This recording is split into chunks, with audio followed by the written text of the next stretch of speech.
Previously on Starseed Psyche.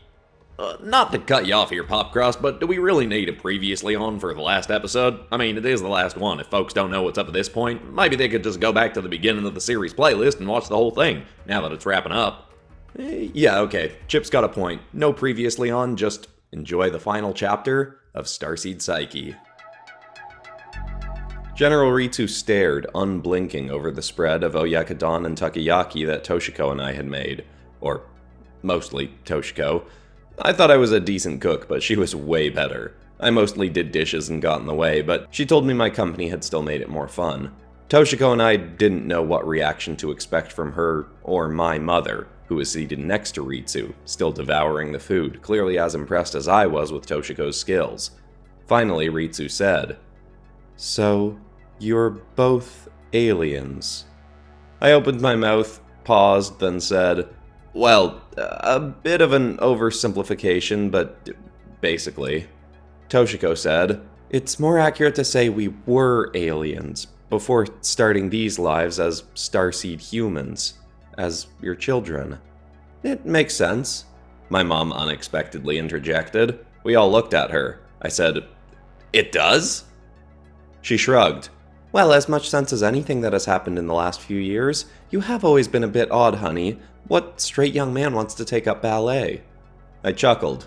I don't think that's a weird enough trait to be considered alien, but hey, as long as you're cool with it, then great. "Of course, honey. It doesn't matter what life you lived before this one. In this life, you're my son. You're your father's son. I'd be proud of you even if you hadn't just saved the planet. And somewhere your father is watching down on you, thinking the exact same thing." I got a little choked up from that, but nodded appreciatively. I hadn't expected my mom to be that relaxed and unfazed by this news, but Ritsu was the one I had been more concerned with. In the months since the final battle with the Commission and the Q-Seracs, true to her word, she had made efforts to be much more open-minded about how Toshiko wanted to live her life, including the fact that Toshiko wanted me to be a big part of it. "Mom?" Toshiko said quietly. "Do you have more thoughts on the matter?" There was another pause. Finally, Ritsu said, "I wouldn't say it makes sense to me, but I can't claim to doubt it's possible, given all I've now experienced. It is also quite heartwarming to know that you chose to be my daughter specifically, even if you don't recall why. And that tale does help me to appreciate why your focus on relationship outweighs your career goals. While my career has always been my main priority, if I'd lived a life as a race that did not have any romantic compulsion, I could see wanting my next life to involve that more heavily." Toshiko said nothing, but smiled. I could feel her body relaxing next to me. Her mother's standard stern expression slipped away more as she went on. "On that topic, Toshiko, upon reflecting on how I've acted in regard to your career, I believe I've realized the deeper drive behind my insistence on you focusing on it more. After your father passed, it became more and more clear to me that he was one of the few things you and I had in common. You and I may have mourned together briefly, but soon after it felt as though we were drifting farther and farther away. The main focus that distracted me from my grief was furthering my career. So when you started showing an interest in inventing technology for the military, I felt we'd finally found something that could bring us together again. Of course, your often insubordinate attitude clashed with my own strict adherence to the rules, but also made me concerned that you may be relieved of your position, or even step away by choice, frustrated by clashes with superiors. It is only truly clear to me in hindsight, but I wanted you to care more about your career because it would have felt to me as though that meant you also cared more about our relationship. About me." My mom and I were both tearing up about halfway through that story. Toshiko was by its end. "I do care, Mom. I did lose sight of that for longer than I'd like to admit. The way you pushed me to try and prioritize work more and fall in line had the opposite effect of what you wanted. It made me feel more disconnected from you, but the more you've loosened your grip on how I act, the more I've remembered just how lucky I am to be the daughter of the great General Yamada Ritsu. Soon to be the first ever female chief of staff, Yamada Ritsu. Toshiko raised her glass to her mother, and my mom and I followed suit. Ritsu nodded appreciatively. We were all pretty choked up after that moment, but Toshiko did go on. Now we just have to hope the world responds as reasonably as you two just did to this story. I gave an awkward laugh in response. I'd become a pretty optimistic person, but I knew when we told the truth, there would be a lot of people swearing it had to be the farthest thing from it. Still, we knew if we tried to hide important details or skew the truth, someone would be able to tell, or one of us would slip up eventually, and we'd lose even more people's trust. I even planned to tell about my interaction with my spirit guide that set me on my path to becoming a Subaraith soldier. Though I did still plan to gloss over the part about the handshakes that would determine the love of my life and my rival. Even Toshiko didn't know about that part yet. Toshiko and I were days away from sharing our whole story with the world in testimony against the Commission's actions. That dinner was the calm before a storm, but at least it was a storm I was ready to weather, one I'd have friends to face it with. That night I slept at my mom's place, and Toshiko went home with Ritsu. Toshiko and I had managed to sneak plenty of alone time in amidst all the chaos of the last month, but it still felt a bit strange sleeping alone again. Though I wasn't really alone for that long. Not exactly. As I drifted between wakefulness and sleep, I found my consciousness going elsewhere. It was a familiar feeling, but much less stressful than the last time I'd experienced it. I was floating peacefully in a black void, then was pulled into a spinning tunnel of nebula-like lights. I came into a wide expanse and heard a familiar voice, far clearer than I had in a long time. "So, you having fun being a less grouchy chickpea than you used to be?" My smile spread wide enough that it felt like it left the confines of my face. Yeah, I'd say it's a bit nicer being this version of me. Not hating the world or myself is pretty great. So wait, I don't need to basically die to come see you in this place? You can just call me up here whenever? Well, not just whenever, but now that you're not living an almost entirely unconscious and rage-filled life, it's not as big of a faux pas for me to just bring you up here for a chat. Don't expect it to be a regular thing, but I thought you earned an attaboy for, helping end a war and all that jazz. And I'm glad to hear you're liking yourself a lot more now. High self-esteem is going to be an important baseline since you're about to become a worldwide name. You're going to get a lot of praise, but a lot of other things too. You ready for that?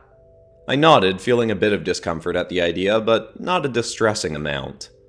Yeah, funny enough, even though I do have a lot of things that I hope happen for humanity and for me, I kind of feel detached from the need for any specific thing to happen. I think something that really settled in for me now is, no matter whether the world becomes a way better place or even a worse place from here, I'm still going to be able to enjoy my life and help people who want my help. Because of all the work I've done on myself, I know I don't need the world to be perfect or even be different for me to live a beautiful life. And with that, Yorick started tearing up. I didn't even know that was possible. "Oh, you incredible little kumquat, I'm so proud of you. And I'm so glad you picked Toshiko. I was really rooting for her." My eyes narrowed. So she was the love of my life? Or is? What would have happened if I picked Faye? Yorick shrugged. It probably would have been fine. I laughed and shook my head. What, so did it never really matter? Could either of them have been my love or rival? Yorick smirked. Yeah, they were both set to be important parts of your life, but the whole love and rival thing was just me riffing. Heck, you could have thought Quinn was your rival for all I cared. You did basically shake her hand in the right time frame. I nodded, processing that information. Wow, well, I'm glad I picked Toshiko too. And just as glad that she picked me. While I'm here, I had a theory about you. It was always weird to me that even though you're this divine spirit guide, you were, kind of a jerk when we first met. No offense. You literally couldn't offend me if you tried, but yes, I was a jerk, and that was very intentional, so go on. You had to act that way, right? Me from back then wouldn't have listened otherwise, huh? Yorick snapped and pointed at me. Bingo, kiddo! I'm kind of a specialist when it comes to angry, bitter little cases like yours, and generally to get through to someone like that, you have to talk to them on the emotional, energetic level they're on. If I'd floated up to you in a yoga pose saying namaste and love yourself, you would have ignored me completely! I had to give you a bit of a kick in the guacamole to get you to really hear me. I replied. Not gonna lie, I'm pretty pleased with myself for figuring that out. And it definitely makes sense. Oh, one other thing I never understood. What was the deal with the pickles and cheese? You mentioned it just as I was leaving here last time. Faye had it on her ship. She and Toshiko both liked it. What was the deal with that? Was it supposed to be some kind of sign? No, it's just delicious. If anything, it's a sign that Faye and Toshiko both clearly have great taste. Alright, then, well, thank you, Yorick. I don't know who I'd be or what the world would be like today if you hadn't given me the kick in the guacamole that I needed. My life will forever be better because of you. Oh, I just gave you a nudge, Scuttlebutt. You did the actual work. Me and your other spirit guide couldn't be more proud of you. That's right, I lied about being your last one. He's been here the whole time. Yorick gestured behind me, and I turned. Seeing the human figure manifesting into form broke me open. You put on one hell of a show for us, son. And you've definitely made your life beautiful. I ran up to him, feeling like my body was turning back into a kid, as I gave my dad the biggest, tightest hug I could. I didn't even know you could hug in that trippy, ethereal void, but I still remember every millisecond of that embrace.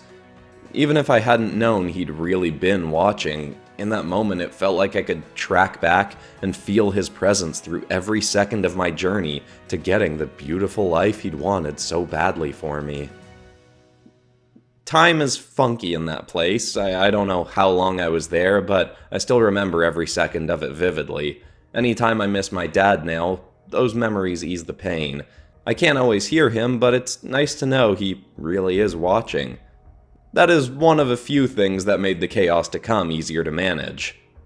The next year was wild for basically the entire population of Earth. Footage from the final battle had gotten around quickly, showing Buru and Briggs fighting with the Q-Seracs, proving their involvement. There were also testimonies given by everyone in the know, including Toshiko and me.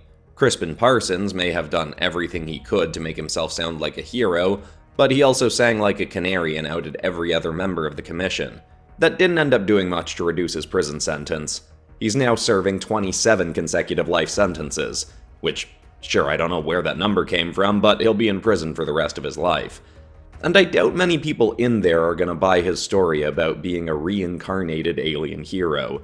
He may claim to be a Novrian reincarnated, but funny enough, I've actually seen lots of people who believe my story about being a Starseed claiming that I'm probably a Novrian reincarnated. I guess I can't rule it out, but I have no idea if that's actually true. It seems like a bit of a stretch to me, and I don't really care to find out. To paraphrase what my mom said about me being a Starseed, it doesn't matter who I was in my last life, it matters who I am here and now. In his many hearings and testimonies, Parsons did answer a question that I'd been dying to hear, that shouldn't have been a priority, but I always wanted to know. Why had he made so many of the Q-Seracs look like dinosaurs? His answer was just as unsatisfying as he is annoying. Because dinosaurs are mythic levels of awesome, why wouldn't I make them look like dinosaurs? I thought he'd been trying to frame the Repsoros or something. I guess that was giving him too much credit. Anyway, thanks to overwhelming evidence, the commission was promptly and aggressively decommissioned. The only military leader members had been killed in the battle, but the other members had either been arrested in their home countries, executed, or gone into hiding. That had left a bunch of other countries in need of new leaders, as a few prime ministers and presidents had been in the group. That just furthered the chaotic state the world was left in. The war may have ended, but worldwide peace was certainly not the result. Not yet, anyway. People were still angry, scared, and divided. Parsons may have been a prick, but he was also a pretty confident and passionate speaker, so his testimonies still swayed some people to assert that he and the commission had been right to do what they did. It sounded kind of crazy from my vantage point, but I also couldn't really be mad at them. Everybody's trust that the news they were hearing was true had plummeted in the wake of this whole ordeal. I only knew I could trust it because I'd been there, but even still, there were plenty of times where I saw elements of the story being dramatically exaggerated to make for better news. It would have been easy to just call people siding with the commission all crazy and terrible, but I knew I'd once been so much like them. They may not have been pleasant to hear from and read comments from, attacking me and my friends and loved ones, but remembering how angry, scared, and cruel I used to be helped me remember that every one of these people had the potential to become something better someday too. maybe they'd get the nudge they needed to start living more consciously and be better someday. That didn't always make it easy to ignore them, but it helped. And even if there were a lot of people that didn't trust the story we told, there were many more who did, or at least were open to listening. Plus, the Cusidians backed us up about being Starseeds. With the commission out of the way and the Cusidians proven innocent, the benevolent aliens were invited back onto the planet. There were also fewer gatekeepers deciding who they could interact with, so many more open-minded scientists and quantum physicists were able to meet with the Cusidians and start learning how their technology really worked. It turned out that there were already plenty of human researchers who had started scratching the surface of how quantum mechanics explained spiritual concepts that the Cusidians used in their technology. I watched a large chunk of a summit between Cusidian and human inventors and heard some pretty cool stuff. Stuff like how humanity's research into something called the observer effect, which shows that a particle's state changes based on whether or not it's being observed, had already gotten humanity on the right track to understanding how conscious belief of an observer objectively affects reality. Most of the stuff they talked about went way over my head, but it was fun to see people starting to grasp the stuff the Cusidians had to teach. Lots of people started to embrace the Cusidians as allies, but understandably there was a bigger curve to people starting to accept the Repsoros. Dr. Shotsia had taken all of the heat for her kind being outed to the world. She, Chip, and Tarbus had all been seen helping in the footage of the final battle, which did make it easier for some people to trust Repsoro kind, as Chip had hoped, but Shotsia sharing how they'd been hiding amongst humanity for centuries, often posing as humans, obviously brought a lot of hate and fear their way. Lots of people online, like that old Q Saviors page I used to hate, had a field day with their I told you so's about secret lizard people existing, but they were also thrown through a bit of a loop learning that Repsoros weren't some inherently evil race. Chip tried to assert a few times that he should start speaking out more in Shotsia's place, but she protested. She said she wanted to do this for him. She said it would help assuage her guilt over how she'd neglected him before his memory wipe. He agreed on those grounds. There have been a few attempts made on her life by humans and Repsoros, but she has the tech and resources to protect herself. The last I heard from her in person, she'd said that the gratitude from those in the Repsoro community, who are starting to find pockets of humanity that do accept them in their natural form, is more than enough to keep her going. Being a worldwide celebrity for the story I've shared has been weird, but much easier and more fun to handle with Toshiko riding the waves with me. Whether someone believes we're actually Starseeds or not, there was plenty of footage of us tearing through the Cuserax in the last two big battles. Because we're a couple that fought to save the world together and uncover the Commission's secrets, a lot of tabloids and fan pages have gotten invested in our relationship. Sometimes the attention is fun, and sometimes not so much. We both tend to get angrier when we see someone online who insults each other, but thanks to Argent Angelo's book and our own practices, we've both got the internal resources to handle it. And, of course, the support of each other. Plus, in the last month, public opinion has started to sway that much more in our favor, thanks to a certain best-selling manhwa that was released. About 2 months after the final battle, Quinn had acquired a joint book and movie deal for her manhwa in progress, recounting her adventures as a Super 8th soldier. It was mostly a true story. After Toshiko, Faye, Chip, and I had told her everything we'd gone through, she had altered events slightly to work herself in more as a central character, saying that she'd been with us when we met Dr. Shotsia and stuff like that. But overall, it stayed pretty true to real life. The movie's already being cast, and Quinn is heavily involved in that process. Nothing is locked in yet, but I gotta say it's weird seeing so many people having such strong opinions about who will play me in a movie. Quinn left the military to focus on the book so she could complete it as soon as possible. Hekima left too. He said he didn't think he'd ever get rid of all the guilt he carried over Ninto's death back in high school, but he at least felt like he'd saved enough people to no longer feel obligated to stay in military service. Now he wanted a less violent career path. I still check in on him regularly. He's doing well. He's acting less and just being more. Meanwhile, Chip, Faye, Toshiko, and I have all gotten closer and closer. Chip is determined to stay in his Repsoro form the majority of the time, so he's been staying in a Tokyo-based Cusidian encampment. It's a series of apartment buildings that had been pretty brutalized in the Cuserax attacks, but the Cusidians had fixed them up with their own tech.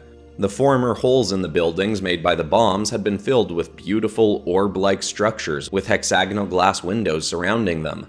In that encampment, most people are openly accepting of Chip's true form. There are even a few other Repsoros living there that he's gotten acquainted with. He even works out with Tarbas now and then.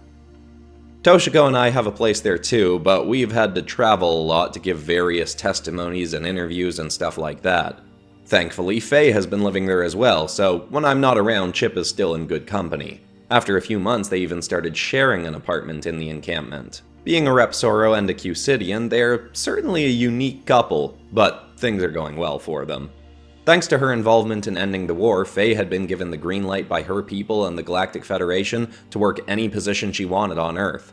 She was finally getting to spend her time helping and interacting with humans directly. Though she was about to take a vacation. We all were. As Toshiko and I were headed up to the roof of our building, carrying a couple overly large suitcases each, she said, "Don't tell anyone I said this, but it's gonna be really nice not to talk to any human other than you for a few weeks." I chuckled. "And your mom. She made me promise to ensure that you call every other day at the bare minimum." Toshiko replied, "She's using you to keep me in line? Well, I guess it's better than her not liking you." "Please, Ritsu loves me now, we're basically best friends." I joked, but also realized I shouldn't say more. In that same conversation about Toshiko checking in, I'd talked to Ritsu about something much more important. I didn't want to give Toshiko any hints about what was safely hidden away in my bag. We reached the roof and stepped out to see Faye's sparkling new ship floating above us, with Chip standing under it. "About time y'all got here. Permits are all signed, all green lights are go, nobody on Earth or above is stopping us from finally getting off this rock and having some R&R on my darling's homeworld." We walked over and set our bags in the light under the ship, watching as the cases were beamed up.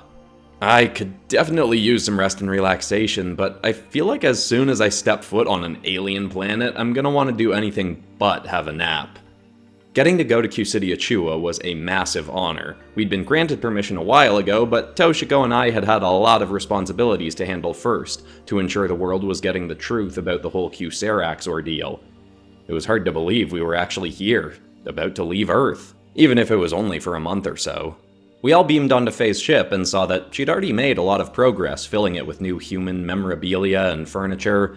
This ship was larger than her last and actually had a few separate bedrooms. Toshiko went into the one we were sharing and started getting settled, while Chip did the same in his and Faye's room. Meanwhile, Faye was at the front of the ship getting some coordinates set in on the holograms hovering before her. I walked up to her. "You excited to be heading home?" She turned to me with a big grin. "Absolutely. Much more so because I'm getting to bring you and Toshiko and, of course, Chip. Getting to share my world with him will be particularly fun to experience." "Good. It's been really nice to see how well you two have been getting along." I smirked wryly as I said, "But I guess the only downside of you and Chip being a thing is technically you might never get the certain experience with a human you said you wanted back when we first met, since Chip is technically a Repsoro." She processed and gave me a funny look. "Kaio, did you think that by certain experience I meant having relations or intercourse with a human?" My face went red. Yup, that is what I thought, but I am now realizing from your tone that I was probably wrong about that?" "You were, indeed. Of course, that was a notion that had crossed my mind and was something that interested me for a time, but it was not the experience I was referring to. What I truly wanted was a chance to be an emotional evolution mentor to a human. I wanted to help a human grow into a version of themselves who is far more naturally happy, conscious, and at peace than the average human of your world today. I have no interest in claiming credit for who you've become, but I do feel I've been able to live that exact experience. Not with Chip, but through my friendship with you." "Oh, wow, that is so much more wholesome than what I'd thought. Now I feel weird." "Well, even if what you had thought had been a priority, Chip is certainly exceeding what I could have been hoping for in that regard." "Okay, yep, I don't need to As you may have noticed, his tail is longer than the average Repsoro, which is directly correlated to— Alright, yep, okay, yeah, I get it, and I'm super happy for the both of you, and do not need to know more or get into that." She chuckled. In spite of your growth, it is still quite easy to get you flustered, Kaio, and is still quite fun to do. It was less than 10 minutes later that we were moving up into the outer atmosphere. I headed into my room to see Toshiko, who was sitting on our round bed, looking out through the window at Japan shrinking away into the distance. The world through the glass, the soft light illuminating her. It was one of the most beautiful, calming sights I'd ever seen. I walked over, sat on the bed, and wrapped my arm around her, looking out with her. We just remained there silently for a moment, enjoying each other's calming embrace. Eventually, she said, "This is going to be an incredible and well-earned trip, isn't it?" I nodded, rocking my head gently against hers. "Yeah, it definitely is." I glanced down, seeing my bag at our feet, knowing exactly which pocket my not-so-little surprise for her was tucked away in. I'd been planning to wait until later into the vacation, but I couldn't do it anymore. "Toshiko, do you remember when we first started dating and I told you that there was a secret I wasn't ready to share with you?" "Oh, yeah, have you not told me that yet? You've told me so many things about you, I guess I assumed you already had." "I have told you all the important stuff. This didn't even really feel like a big deal anymore with how incredibly being with you has gone. But now feels like the right time to tell you about when my spirit guide told me I was going to meet the love of my life." The tale I told her didn't take nearly as long as what I've told you here today. She knew most of those other details already. Which, of course, is good because I got down on one knee to tell the story, so we were both pretty excited for me to just get to the end.